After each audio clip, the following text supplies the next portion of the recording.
Hiya guys, in this episode of the Gardening News, we normally start off with the news, but the news this week is you guys, my viewers and subscribers. Your support has been fantastic for my last few videos, especially for these gardening news style videos. And also, I've had quite a few of you now email me some photographs from your garden, either of the plants you've grown, the crops you've harvested, you know, that kind of thing. That offer's still open. If you email me a photo, it's one of the little segments we'll do in these episodes of the Gardening News. We'll have a look at your photograph, I'll give you a shout out and we'll talk about it. So, what we're going to do for this episode 3, is instead of having a news article, we're going to extend the photograph section. So let's take a look at what some of you have been sending in. The next two pictures are from Laura Scott, one of my subscribers. She emailed them to me. I'll put a link to her channel so you can go and check her out in the video description box. She bought a few peonies a few years ago. These peonies flower in spring for her, but what she does is before some of the flower stalks open and bloom, she'll cut them off, wrap them in newspaper and keep them in the fridge, where she stores them for a while until they can be used for things like weddings in the summer, which I thought was a really good idea.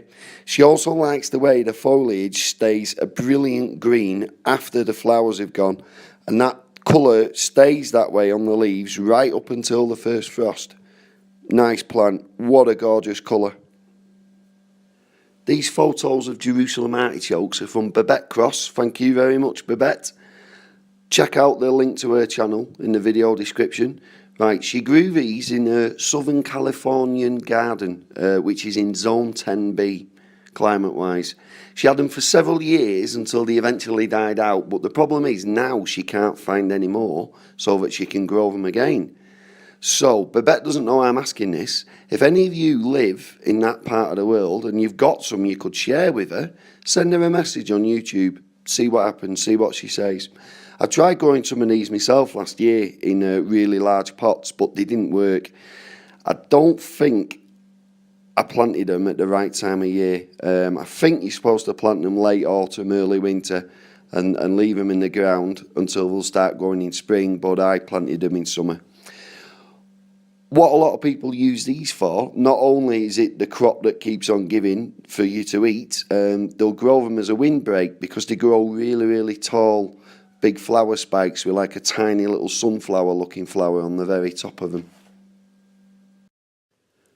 And the last photograph we're looking at is from Burke. Again, I'll put a link to his channel in the video description. He says the best crop he grows, value for money wise, are green beans. Because they grow vertically, it keeps some space free in his garden for lots of other plants. And as we all know, they're really heavy croppers of green beans, so he proper gets a lot of value out of them. What he does, he'll collect the dried seed pods off the plants and he'll replant some of those seeds straight away. The most amount of times he's been able to do this in one summer is 3 different occasions, and that's in North Carolina, Grow Zone 8. Wow. So some really good photographs there. For those of you that sent them in, thank you ever so much. Fantastic. Feel free to send in some more if you want. For those of you that haven't sent any photographs in, come on, what's keeping you? Get them sent in. We'll have a look at your photo. I'll give you a shout out. We'll talk about it. Let's just get sending them in, people. Right. So the next part of the gardening news is going to be a product/plant review, if you will. We'll have a look at something. I'll talk a little bit about it and then we'll ask a question about it for you to leave a comment, see what you guys think. So let's have a look at this. These are a type of French marigold called Mr. Majestic. I've recently bought some seeds off the internet. I will be growing them this year. I'm going to grow them as a companion plant. Apparently, they will attract hoverflies, and the little larvae of hoverflies eat aphids, but also they deter beetles. So I'm going to use them around the edges of all my fruit and veg that I grow as much as I can. So they're the French marigolds, Mr. Majestic. Now, not only are they going to look really nice in my garden, they've also got the added benefit of being what we call a companion plant.